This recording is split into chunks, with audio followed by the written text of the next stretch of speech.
اعوذ باللہ من الشیطان اللعین الرجیم بسم اللہ الرحمن الرحیم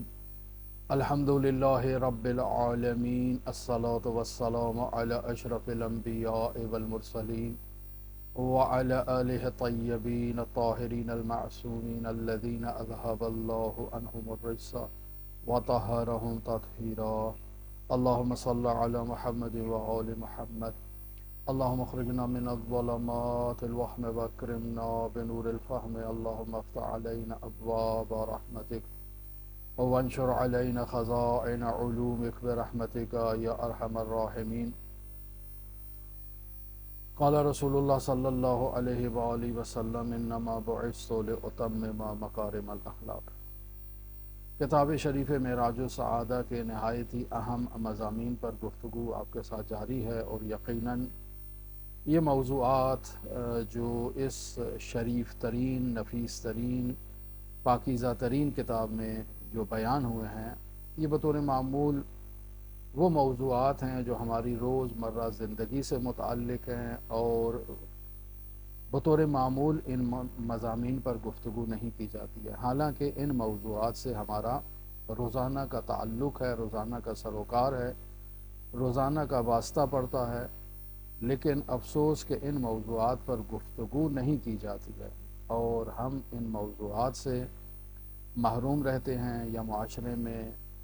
اکثر مؤمنین ان موضوعات سے واقف نہیں ہیں. لہٰذا ان موضوعات کو جاننا نہایت ہی ضروری ہے، اور یہ لطف و احسان ہے ملا احمد نراقی اور ان کے والد ملا مہدی نراقی کا کہ انہوں نے اہل بیت علیہ الصلوۃ والسلام کی تعلیمات سے ایسے گراں بہا درر، ایسے گراں بہا گوہر ہمارے لیے بیان کر دیے ہیں، اور آئندہ نسلوں تک انہیں امانت کے طور پر چھوڑ دیا ہے تاکہ وہ انہیں تعلیم حاصل کریں، انہیں سیکھیں، اپنی نسلوں کو آگے سکھائیں اور ان کتابوں سے فیض حاصل کریں. لہٰذا بہت اہم موضوعات ہیں، جن میں کل یہ موضوع جو آپ کی خدمت میں شروع کیا کہ تعلیم و تعلم کے آداب کیا ہے، یعنی پڑھنا اور پڑھانا، اس کے کیا آداب ہیں. کل ایک طالب علم کے لیے جو آداب ہیں انہیں آپ کی خدمت میں بطور اختصار بیان کیا. میں کل بیان کر چکا کہ جو مومنین شائق ہیں، شوق رکھتے ہیں ان چیزوں کے بارے میں، وہ تفصیلی کتابوں کی طرف رجوع کریں، جیسے مرحوم خواجہ نصیر الدین طوسی رحمۃ اللہ علیہ کی کتاب ہے آداب المتعلمین. اس کتاب پر ہم نے 30 درس دیے ہیں، ہمارے چینل پر موجود ہیں، آپ دلچسپی رکھتے ہوں تو ان کی طرف رجوع کر سکتے ہیں. یہ موضوعات صرف دینی تعلیم حاصل کرنے والوں کے لیے ضروری نہیں، بلکہ ان افراد کے لیے بھی اہمیت رکھتے ہیں جو دنیاوی تعلیم حاصل کر رہے ہیں، جو علم روز حاصل کر رہے ہیں. وہ بھی اگر ان باتوں کو ایک دفعہ سن لیں، ایک دفعہ اپنے کانوں سے ان کو گزار لیں، سیکھ لیں، تو زندگی کے مختلف شعبوں میں انہیں یہ باتیں فائدہ مند ہوں گی، مفید ثابت ہوں گی ان کے لیے. لیکن افسوس کہ ہمارے معاشرے میں ان چیزوں کی طرف رجحان ہی نہیں ہے، لوگوں کی ان باتوں کی طرف دلچسپی ہی نہیں ہے، حالانکہ یہ ہمارے روزمرہ زندگی کے مبتلا بے مسائل ہیں، لیکن افسوس کہ ہم ان کی طرف متوجہ نہیں. کل تعلیم حاصل کرنے کے لیے ایک طالب علم کو جو ہے وہ کن شرائط سے گزرنا ہے اسے بطور اختصار بیان کیا آپ کی خدمت میں. آج بیان کریں گے کہ آداب تعلیم کیا ہیں، یعنی ایک شخص کسی دوسرے کو تعلیم دے رہا ہے اور معلم بن رہا ہے تو اس معلم کو کن آداب کی رعایت کرنا ہے. سب سے پہلے مرحلہ جو یہ بیان کر رہے ہیں وہ یہ ہے کہ معلم کی نیت اللہ کی رضا ہونی چاہیے. وہ اللہ کی خوشنودی کی خاطر اللہ کے بندوں کو تعلیم دے رہا ہے اور اللہ کے بندوں کی اصلاح کر رہا ہے، اللہ کی رضا کے لیے، اللہ کی خوشنودی کے لیے. لہذا یہاں بیان کرتے ہیں ملا احمد نراقی، اس معلم کا مقصد مقام نہیں ہونا چاہیے کہ میں پروفیسر بن جاؤں فلاں یونیورسٹی کا، فلاں حوزہ علمیہ میں استاد بن جاؤں، اس وجہ سے میں تعلیم دے رہا ہوں، کیونکہ ایک نامور مدرسہ ہے، جیسے مدرسہ فیضیہ ہے، جیسے مدرسہ جو ہے وہ حجتیہ ہے قوم کے اندر. اسی طرح آپ پاکستان میں دیکھ لیں تو نامور مدارس موجود ہیں، بہت بڑے بڑے مدارس موجود ہیں شیعہ مکتبہ فکر سے تعلق رکھنے والے. تو میں اس وجہ سے تعلیم دینا چاہتا ہوں کہ اس مدرسے سے وابستہ ہو جاؤں، تاکہ جب بھی میرا نام لکھا جائے تو میرے نام کے ساتھ اس مدرسے کا نام چونکہ جڑا ہوگا، وابستگی آ جائے گی، تو مجھے ایک مقام مل جائے گا. افسوس ہمارے معاشرے میں ایسے ہوتا ہے کہ اپنے نام کے ساتھ مختلف ٹائٹل لگانے کی خاطر جو ہے وہ ایسے کام لوگ کرتے ہیں جن میں اللہ کی خوشنودی اور اللہ کی رضا نہیں ہے، بلکہ اپنے نام کو وزنی کرنا مراد اور مقصود ہے. یا مثلا فلاں مدرسے کا میں پرنسپل بن جاؤں، فلاں یونیورسٹی کا جو ہے وہ میں ہیڈ بن جاؤں. اس نیت کے ساتھ انسان تعلیم اور تربیت کے شعبے سے وابستہ ہوتا ہے. یا مثلا انسان کی جو غرض ہے، جو اس کی نیت ہے، وہ شہرت کا حصول نہیں ہونا چاہیے کہ میں مشہور ہو جاؤں گا اگر میں فلاں ادارے سے وابستہ ہو گیا تو. یا مثلا لالچ ہو کہ اگر میں فلاں جو ادارہ ہے اس میں اگر درس پڑھانا شروع کر دوں تو حکومت مجھے وظیفہ دے گی. جیسے آج کل کہا جاتا ہے کہ اگر انسان پیش نماز بن جائے تو گورنمنٹ اسے وظیفہ دے گی. خوب انسان اس وظیفے کی خاطر مساجد کی طرف رجوع کرے کہ چلو کچھ پیسے تو مسجد سے بھی مل جائیں گے، لیکن سب سے اہم چیز یہ ہے کہ گورنمنٹ کا ایک وظیفہ میرے لیے لگ جائے گا اگر میں تعلیم و تربیت کے شعبے سے وابستہ ہو جاؤں. یا مثلا لوگوں کو دکھانے کی خاطر کہ دیکھو میں فلاں ادارے سے وابستہ ہوں. یا مثلا آپ یا ہم تعلیم و تربیت کے شعبے سے اس وجہ سے وابستہ ہوں کہ فلاں فرد کی جیب میں جو مال ہے وہ مال میرے تک منتقل ہوگا اس شعبے سے وابستہ ہونے کی وجہ سے. میں عالم ہوں تو میرے عالم ہونے کی وجہ سے جو مالدار افراد ہیں وہ مجھے اپنے بچوں کی تربیت کے لیے، تعلیم دینے کے لیے مجھے جو ہے وہ بلائیں گے، اور میں ان سے بڑی بھاری بھرکم جو فیس ہے اس کا ڈیمانڈ کروں گا، مطالبہ کروں گا. یہ اس قسم کی جتنی بھی چیزیں ہیں، مرحوم اللہ احمد نراقی فرماتے ہیں کہ یہ تمام نیتیں اللہ کی رضا کی نیت نہیں ہیں، یہ اللہ کے بندوں کی اصلاح کی نیت نہیں ہے، بلکہ یہ پست اغراض ہیں جن کی خاطر ایک انسان تعلیم و تربیت کے شعبے سے وابستہ ہو رہا ہے. یہاں ہرگز ملا احمد نراقی نفی نہیں کر رہے کہ انسان کو اگر کچھ دے دیا جائے تو انسان اس کا انکار کرے، ہرگز اس سے یہ مراد نہیں ہے.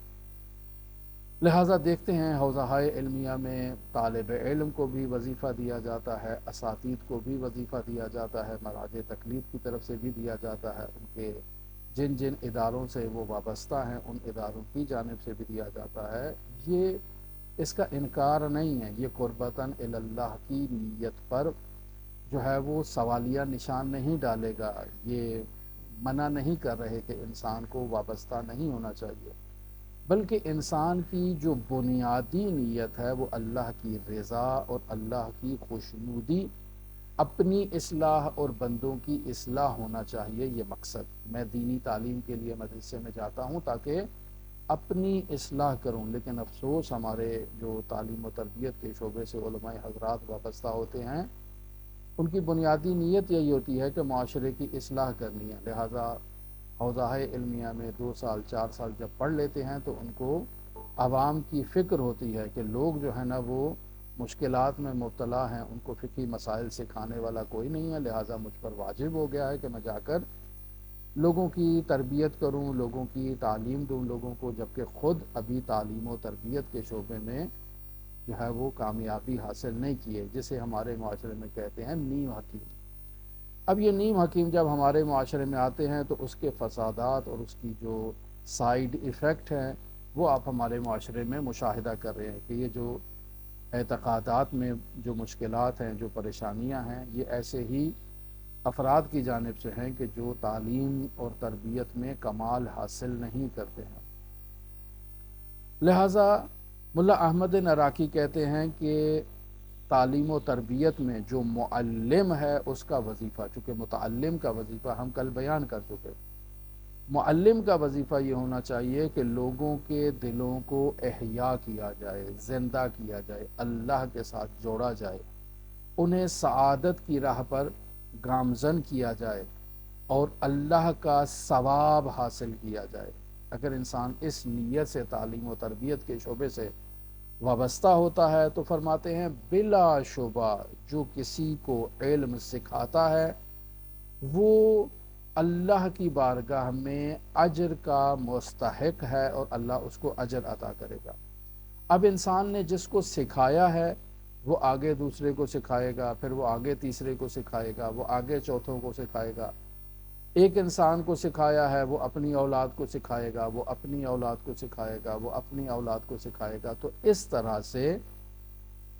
استاد نے ایک بندے کو سکھایا ہے، لیکن اس ایک بندے کی شمع کو روشن کرنے کا نتیجہ، اس کے دل کو اللہ سے وابستہ کرنے کا نتیجہ، اسے سعادت کی راہ پر گامزن کرنے کا یہ نتیجہ نکلے گا کہ جہاں جہاں یہ بات پہنچتی جائے گی، چاہے وہ اسی عصر میں معاشرے کے مختلف افراد تک پہنچے، چاہے نسلوں میں یہ بات منتقل ہو، وہ معلم، وہ استاد ان تمام افراد تک اس بات کے پہنچنے کے اجر کا مستحق ہوگا اور شریک ہوگا۔ بس ایک تعلیم دینے سے انسان بے انتہا ثواب کا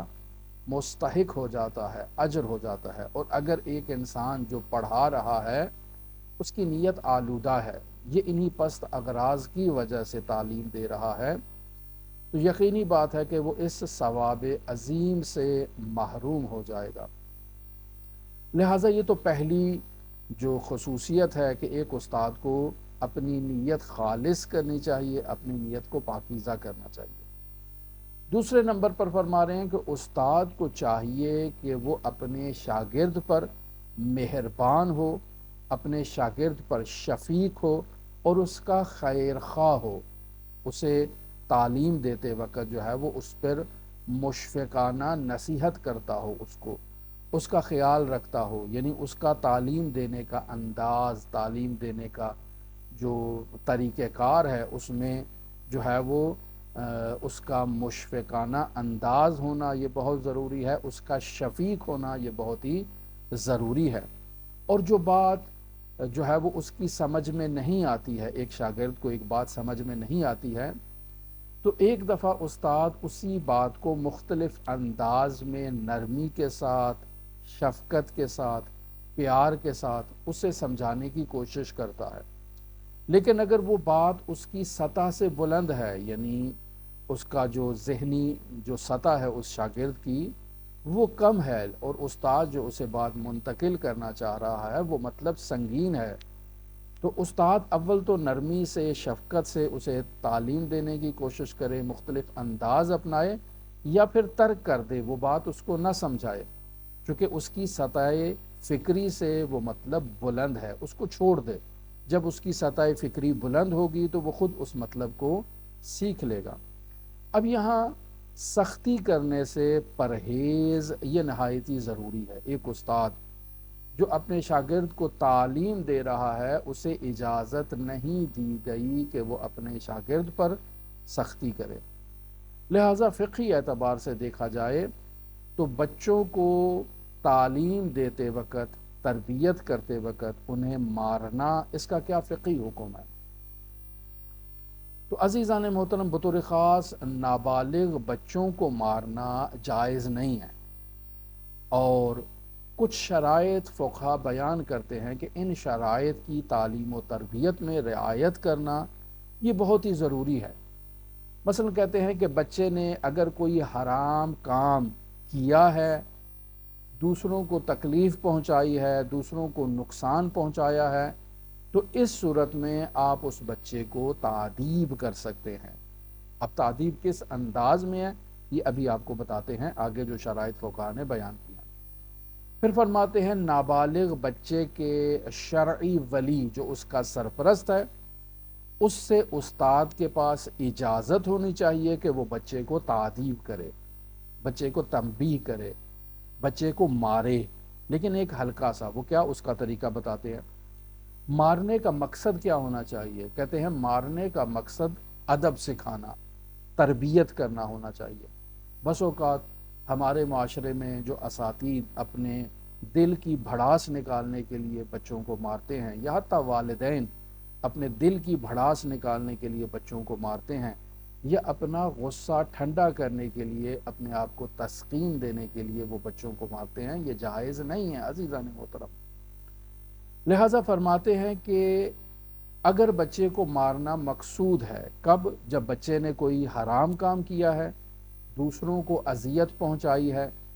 دوسروں کو مالی نقصان پہنچایا ہے، یا کوئی ایسا نقصان پہنچایا ہے اور اب آپ بچے کو مارنا چاہتے ہیں، تو فرماتے ہیں 3 ضرب لگائیں بچے کو۔ یعنی اگر آپ نے تھپڑ مارنا ہے تو 3 تھپڑ تک آپ اس کو مار سکتے ہیں، یا اگر آپ نے کسی چیز سے اس کی پٹائی کرنی ہے تو 3 دفعہ اس چیز سے اس کی پٹائی کر سکتے ہیں، لیکن اس کی شرائط ہے۔ وہ شرائط یہ ہیں کہ اس طرح اس بچے کو نہ مارا جائے کہ اس کا جسم سرخ ہو جائے۔ یعنی اگر آپ تھپڑ مارتے ہیں تو اتنی آرام سے ماریں کہ اس کا چہرہ سرخ نہ ہو جائے۔ اگر آپ کسی اور چیز سے، مثلا چھڑی سے، لاٹھی سے، جوتی سے بچے کی پٹائی کرنا چاہتے ہیں تو یہ خلاف ادب ہے، لیکن اگر کوئی غصے میں کرنا بھی چاہتا ہے اس کی تربیت کی خاطر، تو اس انداز میں اس کو مارے کہ اس کا جسم سرخ نہ ہو ایک، اور یعنی ہلکا سا اس کو مارے، اور نیلے رنگ کا بھی نیل اس پر نہ پڑے، یہ ضروری ہے۔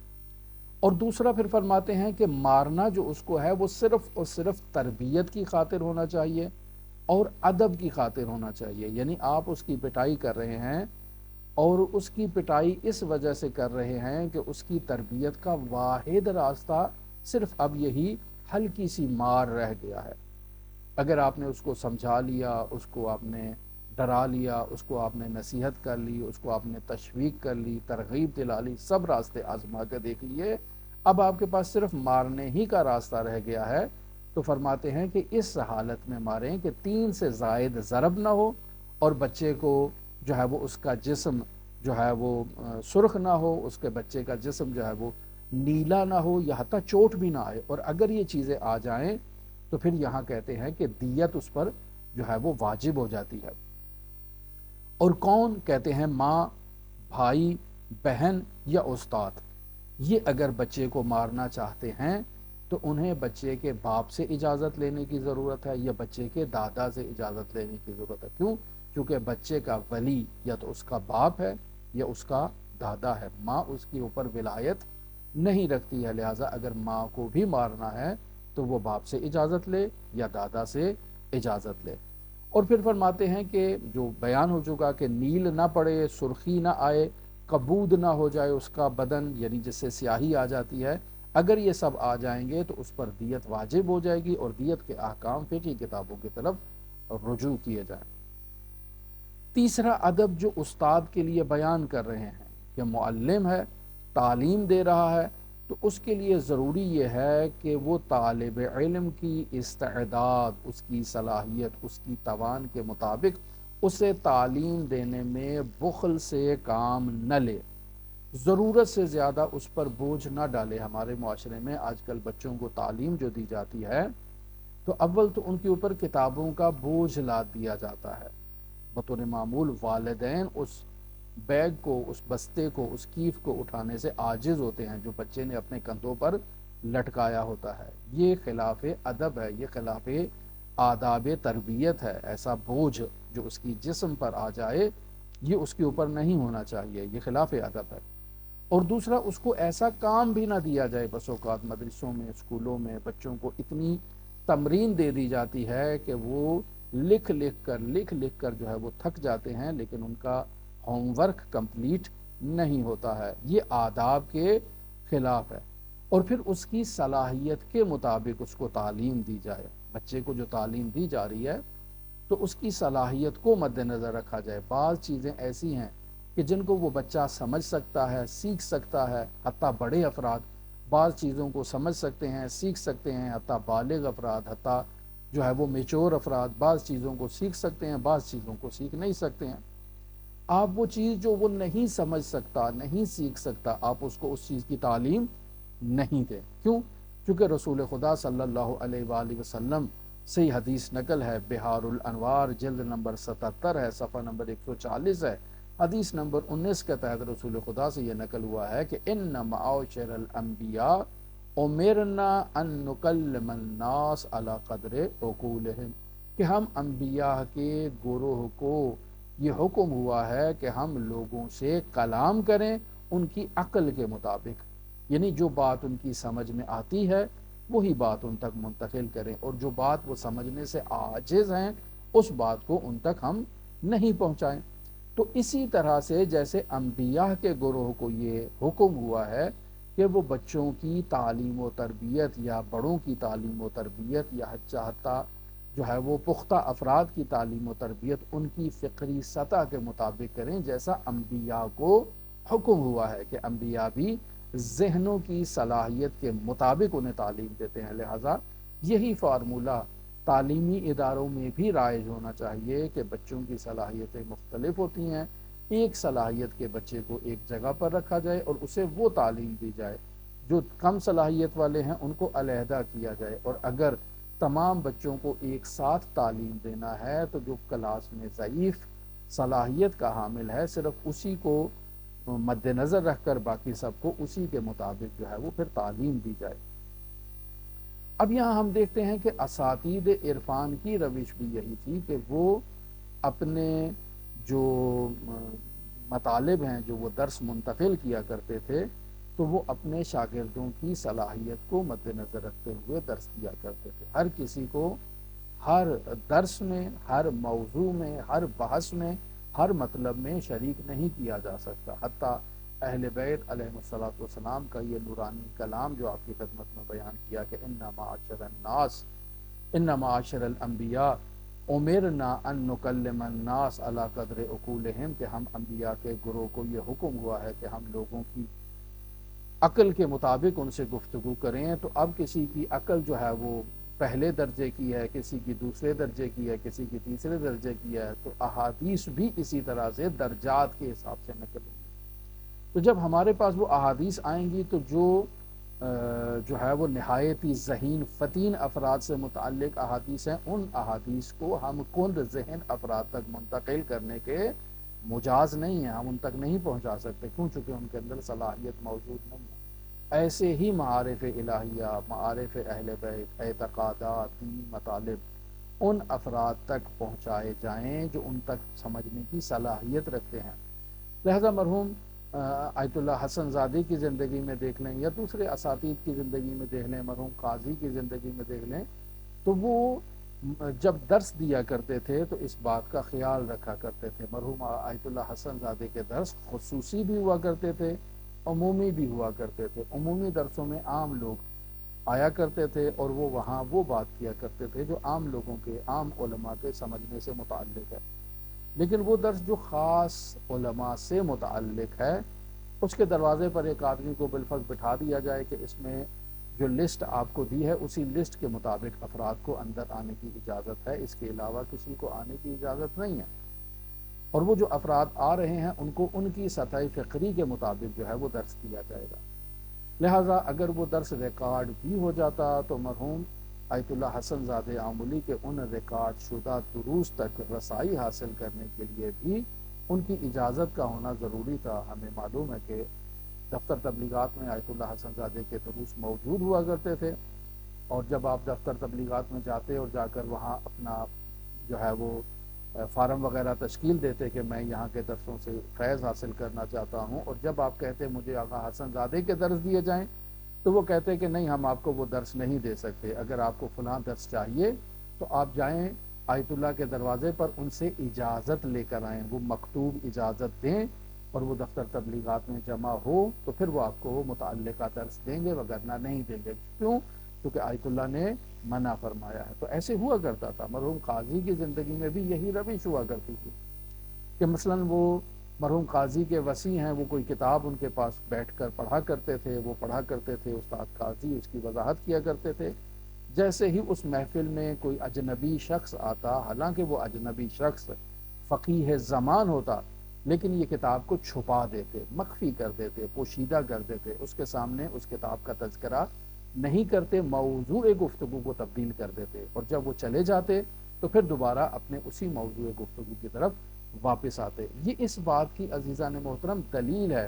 کہ رسول خاتم الانبیاء نے یہ جو فرمایا ہے کہ ان معاشر الانبیاء امرنا ان نکلم الناس علی قدر عقولہم، کہ ہم انبیاء کے گروہ کو یہ حکم ہوا ہے کہ لوگوں کی عقل کے مطابق ان سے گفتگو کریں، ایسے ہی فقہا کو، اساتید کو، بزرگان کو بھی یہ روش اپنانی چاہیے، اساتید کو بھی یہ روش اپنانی چاہیے کہ وہ لوگوں کی فکری سطح کو مد نظر رکھتے ہوئے انہیں اسی انداز میں تعلیم دیں، ان کی تربیت دیں، ان کی پرورش کریں، اور وہ مطالب جنہیں وہ نہیں سمجھ سکتے، ان کی توان اور صلاحیت سے بڑھ کر ہیں، انہیں ان کے سامنے بیان نہ کیا جائے جب تک ان کی صلاحیت میں اضافہ نہیں ہوتا ہے۔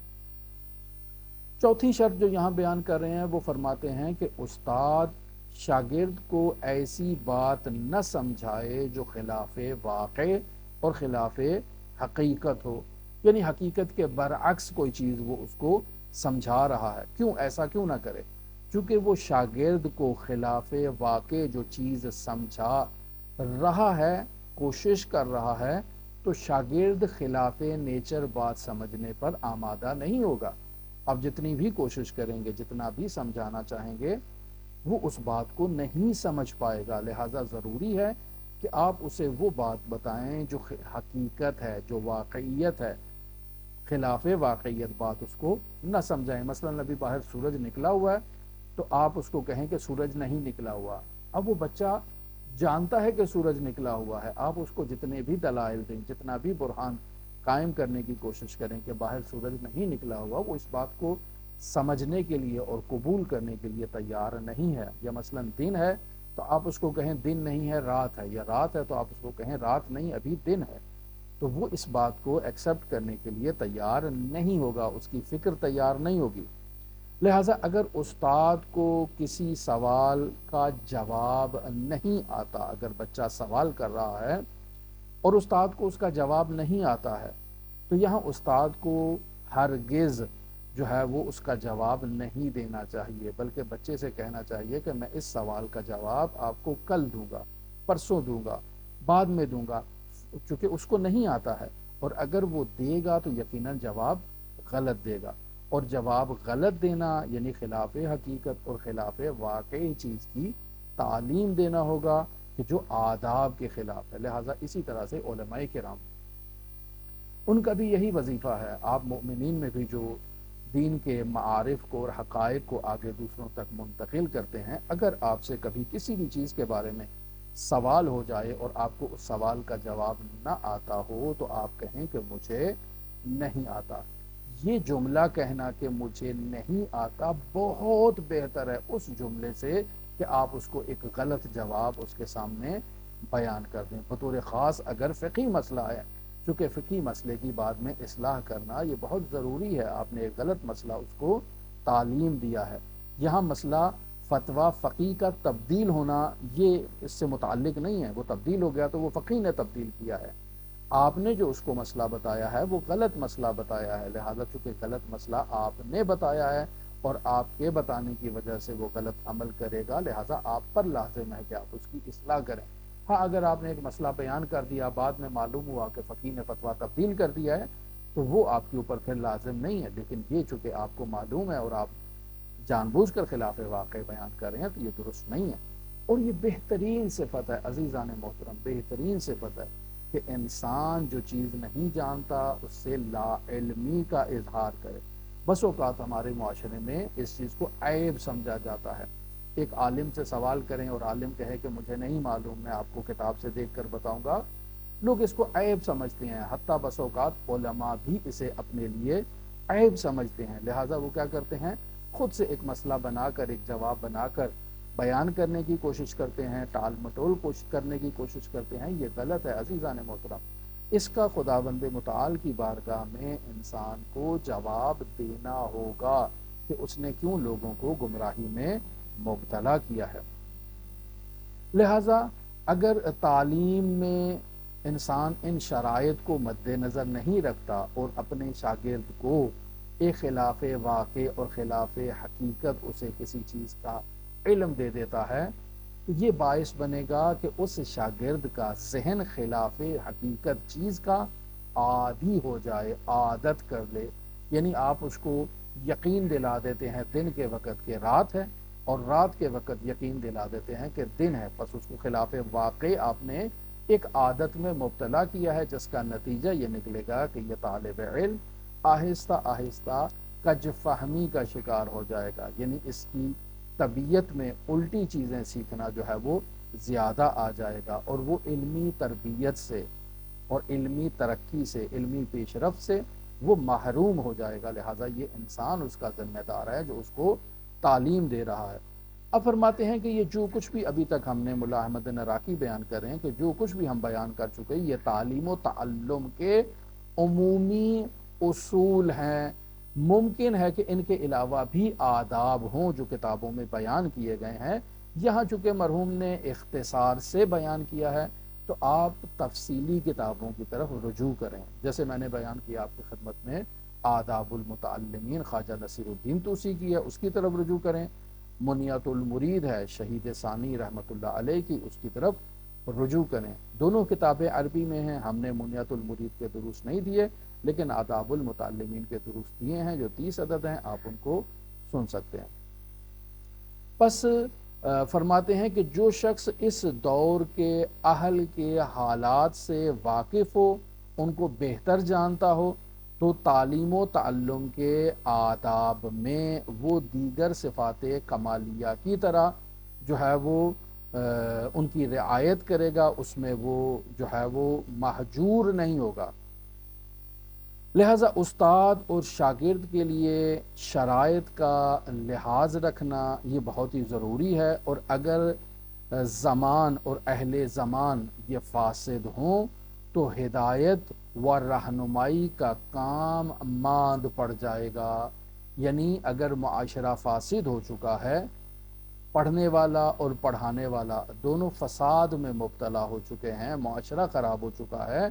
تو پھر آپ کسی کی رہنمائی نہیں کر سکتے ہیں، چونکہ آوے کا آوا ہی بگڑ چکا ہے۔ آپ جتنی بھی کوشش کریں گے ایک درست راہ کی طرف کسی کی رہنمائی نہیں کر سکتے، کیوں؟ چونکہ نہ تو استاد کی نیت خالص ہے تعلیم دینے میں، اور نہ ہی طالب علم کا مقصد علم حاصل کرنے سے اپنی اصلاح کرنا ہے، اپنی تربیت کرنا ہے۔ لہٰذا نہ تو تعلیم کا فائدہ ہوگا نہ ہی تعلم کا حقیقی فائدہ ہوگا۔ اسی وجہ سے فرماتے ہیں کہ ہزاروں میں سے بھی شاید ہی کوئی شخص ایسا ہو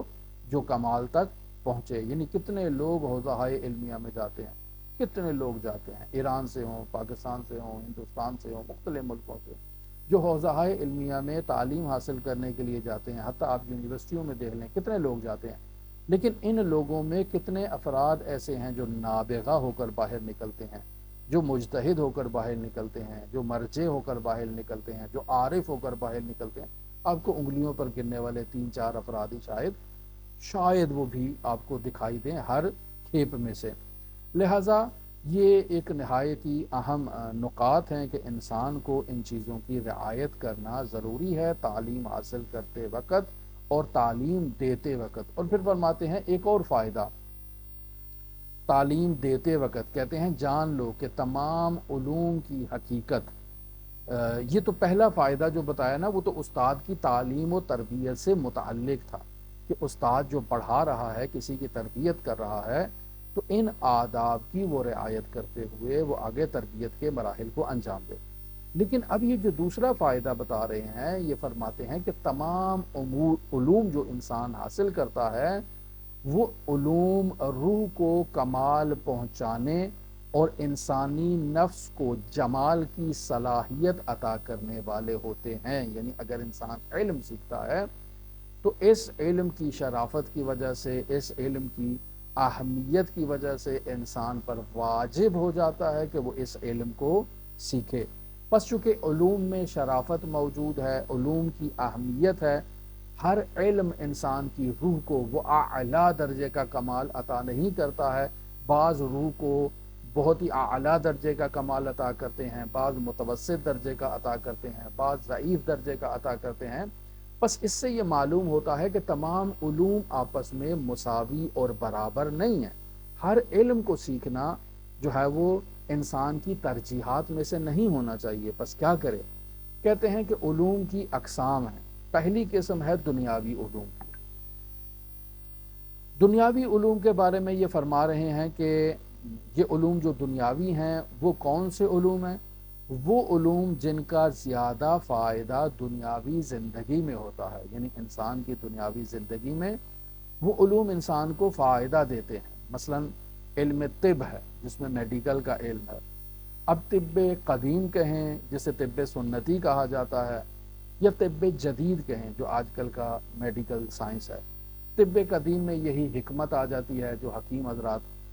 طب سنتی میں طب معصومین آ جاتی ہے، اہل بیت علیہ الصلوۃ والسلام نے جو روایات میں جو معالجے کے طریقے بیان کیے گئے ہیں، حضرت امام علی ابن موسیٰ رضا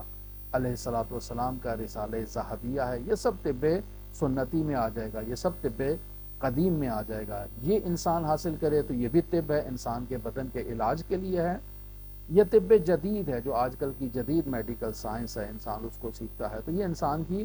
دنیاوی زندگی میں انسان کے لیے فائدہ مند ہوتی ہے۔ یا ایسے ہی انسان علم ہندسہ جو ہے وہ سیکھتا ہے، جس میں اشکال ہیں، خطوط ہیں، زاویے ہیں، اور اس قسم کی چیزیں انسان کو سکھائی جاتی ہیں۔ یا علم ہیئت ہے، جیسے پیچھے اس کی وضاحت آپ کی خدمت میں کر دی۔ علم نجوم جس میں ستاروں کا علم ہے، ستاروں کی حرکات کا علم ہے، ان کے مقامات کا علم ہے، تو ان کے آثار کا علم ہے، یہ علم نجوم کے اندر ساری چیزیں آتی ہیں، یہ بھی انسان کی دنیاوی زندگی سے وابستہ ہے۔ علم عروض ہے جو شعر و شاعری سے تعلق رکھتا ہے، شعر کا وزن کیا ہونا چاہیے، اس کا قافیہ کیا ہونا چاہیے، اس کی بحر کیا ہونی چاہیے، یہ علم عروض ہے، یہ بھی انسان کی اس دنیاوی زندگی سے تعلق رکھتا ہے۔ علم الموسیقی، انسان موسیقی سیکھتا ہے، اب کیوں سیکھ رہا ہے، اس کا کیا فائدہ ہے، اس کا کیا مقام ہے، آیا انسان کو سیکھنا چاہیے نہیں سیکھنا چاہیے، کون سی موسیقی حلال ہے، کون سی موسیقی حرام ہے، انسان اگر حلال سیکھ رہا ہے تو کس حد تک سیکھ سکتا ہے، یہ ایک علم ہے عزیزان محترم۔ قدیم زمانے میں یہ تمام علوم جو ہیں وہ علوم دینیہ کے ساتھ ایک طالب علم کو پڑھائے جاتے تھے، سکھائے جاتے تھے، تاکہ اس کو معلوم ہونا چاہیے ان کے بارے میں۔ جب علم کے بارے میں معلوم ہوگا تو اس کے بارے میں اس کا فقہی حکم بھی بیان کیا جا سکتا ہے، لیکن ہم ابھی فقہی حکم سے بالاتر خود علم کی حیثیت سے اس کو سیکھ رہے ہیں۔ لہٰذا ان علوم سے آخرت کی حقیقی سعادت انسان کو حاصل نہیں ہوتی ہے، یہ اس دنیا میں انسان کے لیے فائدہ مند ہے، انسان ان سے فیض حاصل کرتا ہے۔ اس کے لیے ان علوم کا سیکھنا جو ہے وہ بذات خود انسان پر واجب نہیں ہے، البتہ ان میں سے بعض علوم ایسے ہیں کہ جن کا جو ہے وہ واجب کفائی تک سیکھنا واجب ہو جاتا ہے، جیسے علم طب ہے، بعض ایسی ضروریات ہیں میڈیکل کی، اگر کچھ ڈاکٹر معاشرے میں موجود ہیں تو باقی تمام افراد سے ساقط ہو جاتا ہے۔ علم نجوم ہے اسی طرح سے، علم ہیئت ہے اسی طرح سے، باقی علوم بھی اسی طرح سے ہیں کہ جب کچھ افراد نے سیکھ لیے ہیں تو باقی افراد کو انہیں سیکھنے کی ضرورت نہیں ہوتی ہے، تو یہ بے قدر ضرورت واجب کفائی ہوتا ہے اور انسان اسی مقدار میں اس کو سیکھتا ہے۔ لیکن دوسرا علم جسے انسان سیکھے وہ ہے اخروی علوم، وہ علوم جن کا اصلی مقصد انسان کی آخرت کو سنوارنا ہے، انسان کو سعادت کے مقام پر پہنچانا ہے۔ وہ تین علوم ہیں جنہیں علم دین کے نام سے یاد کیا جاتا ہے۔ پہلا علم جسے علم الہی کہا جائے وہ علم اعتقادات ہے، یعنی عقائد کا علم ہے، جس کے ذریعے سے انسان اصول عقائد کو پہچانتا ہے، مبدأ و معاد جسے ہم آغاز اور انجام کہیں اس کے بارے میں انسان سیکھتا ہے۔ یہ تینوں علوم یعنی دینی علوم میں جو تین اقسام آپ کے سامنے بیان کی جا رہی ہیں، ان تینوں اقسام میں علم الہی سب سے زیادہ افضل ہے، سب سے زیادہ اشرف ہے، اور اس پر سب سے زیادہ تاکید کی گئی ہے کہ انسان اس کو، علم توحید کو، علم عقائد کو، علم الہی کو سیکھے۔ دوسرا علم جو ہے وہ ہے علم اخلاق، یہی جو ہم ابھی گفتگو آپ کے ساتھ کر رہے ہیں، کہ جس کے ذریعے سے انسان سعادت کا راستہ حاصل کرتا ہے، معلوم کرتا ہے، تلاش کرتا ہے، اور اس علم اخلاق کے ذریعے سے انسان کا نفس نجات حاصل کرتا ہے ہلاکت سے، جو ہلاکت اس کی منتظر ہے۔ اگر انسان نے اخلاقیات نہیں سیکھی ہوں گی تو انسان کی جو ہے وہ عاقبت خراب ہو جائے گی۔ لہٰذا ان علوم میں دوسرے نمبر پر جو افضل ترین علم ہے، علم اعتقادات کے بعد وہ علم اخلاق ہے، لہٰذا اس کا سیکھنا بھی ہمارے اوپر ضروری ہے، اور یہ ہماری آخرت سے تعلق رکھتا ہے۔ تیسرے نمبر پر علم جسے بیان کر رہے ہیں، جس کا سیکھنا ضروری ہے، وہ ہے علم فقہ، جس کے ذریعے سے انسان عبادات کو پہچانتا ہے، معاملات کو پہچانتا ہے۔ عبادات و معاملات میں انسان اپنے واجبات کو، مستحبات کو، محرمات کو، مکروہات کو، مباحات کو جانتا ہے، حلال و حرام کو جانتا ہے، شرعی احکام کو سیکھتا ہے۔ یہ علم فقہ کہلاتا ہے۔ پس یہ تین علوم دینی علوم ہیں، اور ان تینی علوم کا سیکھنا انسان کے اوپر واجب ہو جاتا ہے۔ یہ واجب کفائی نہیں ہے، یہ ہر انسان پر لازم ہے کہ وہ ان تین علوم کو سیکھے۔ اور پھر فرماتے ہیں کہ اسی طرح وہ علوم کے جو ان دینی علوم کو سیکھنے کے لیے مقدمہ ہیں، ان کا سیکھنا بھی اسباب مقدمہ واجب ہو جاتا ہے۔ جیسے انسان نے اعتقادات کو سیکھنا ہے، انسان نے اخلاق کو سیکھنا ہے، انسان نے فقہ کو سیکھنا ہے، تو اس کے لیے عربی گرامر کے علوم کو سیکھنا ضروری ہوگا تاکہ وہ ان علوم کو سیکھ سکے۔ اس کے لیے حدیث کا علم سیکھنا ضروری ہے، اس کے لیے تفسیر کا علم سیکھنا ضروری ہے، اس کے لیے رجال کا، درایت کا علم سیکھنا ضروری ہے۔ یہ تمام علوم اسباب مقدمہ قرار پائیں گے ان دینی علوم کو سیکھنے کے لیے۔ پس ضروری ہے کہ انسان ان علوم کو سیکھے، اور انہی دینی علوم کی تین اقسام میں سے ہم دوسری قسم کہ جسے سیکھنا واجب ہے، اور وہ علم اخلاق ہے، اسی موضوع پر آپ کے ساتھ ابھی گفتگو کر رہے ہیں اس کتاب شریف معراج السعادہ میں۔ یہاں ہم اپنی گفتگو کو ختم کرتے ہیں، اور کل کی گفتگو میں علم الہی یعنی علم عقائد کے بارے میں کچھ گفتگو کریں گے۔ دعا گو ہیں خالق متعال ہم سب کو علم نور عطا فرمائے۔ خداوند متعال جو ہم سیکھ رہے ہیں، جو پڑھ رہے ہیں، خداوند متعال ہمیں اس پر عمل کرنے کی توفیق عطا فرمائے۔ خداوند متعال ہمارے لیے علم و دانش و معرفت کے دریچوں کو کھولے۔ خداوند متعال معارف اہل بیت علیہ الصلاۃ والسلام سے ہمارے قلوب کو نورانی و منور قرار دے۔ خداوند متعال ہم سب کی عاقبت کو بخیر کرے۔ خداوند متعال ہم پر اپنی رحمتیں، برکتیں نازل فرمائے، آفات و بلیات سے ہم سب کی حفاظت فرمائے۔ جو مومنین بھی حاجات رکھتے ہیں، بالخصوص کلاس میں موجود جو مومنین ہیں، اور جو مومنین ہمیں دعاؤں کا کہتے ہیں، خداوند متعال ان کی جملہ حاجات کو شرف قبولیت عطا فرمائے۔ جو مومنین اس دنیا سے رخصت ہو چکے ہمارے عزیز و اقارب، آپ مومنین کے عزیز و اقارب، خداوند متعال ان کو جوار رحمت میں جگہ عطا فرمائے۔ امام زمان منجی عالم بشریت کے ظہور میں تعجیل فرمائے، اور ہمیں حضرت کے اصحاب و آوان و انصار کی فہرست میں شمار فرمائے۔ حضرت کے قدموں میں جام شہادت ہمیں نصیب فرمائے۔ اللہم صلی علی محمد و آل محمد وعجل فرج قائم آل محمد۔